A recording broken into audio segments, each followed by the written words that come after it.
মুরগির মাঠ আর মুরগি ছানাকে নিয়ে রাস্তা দিয়ে যাচ্ছে।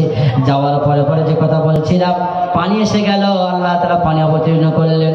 পানি আসার পরে মুরগির মাটা একটা আওয়াজ করতে থাকে, কিড়কিড় করে আওয়াজ করতে থাকে আর বলতে থাকে, আমার সন্তানরা রে, এই পানিটার জন্য তোমরা আমার কাছে চলে এসো। ডানাটা এমন করে দেয় আর মুরগি ছানার বাচ্চাগুলো ডানার মধ্যে ঢুকে যায়। যাওয়ার পর মুরগি ছানা সেই মুরগির মাটা ডানাটা ফল করে দেয়, নিচের দিকে নামিয়ে দেয়, যাতে আমার সন্তানের কোনো অসুবিধা না হয়।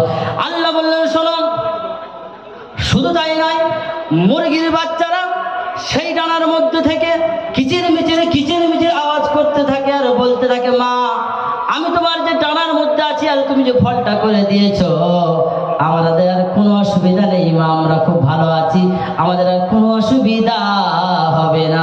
আল্লাহ বলেন, নাজমুল রে, আমি তোমার মাকে তোমার কাছে দিয়েছি, আহাদুহুমা আও কিলাহুমা, একজন কিংবা দুইজন যখন তোমার কাছে থাকবে, ওরা যখন শোনো, তুমি তোমার মায়ের উপর শুধু হাতটা দিবে না, ডানাটা ফল করে দিবে, নিচের দিকে নামিয়ে দিবে।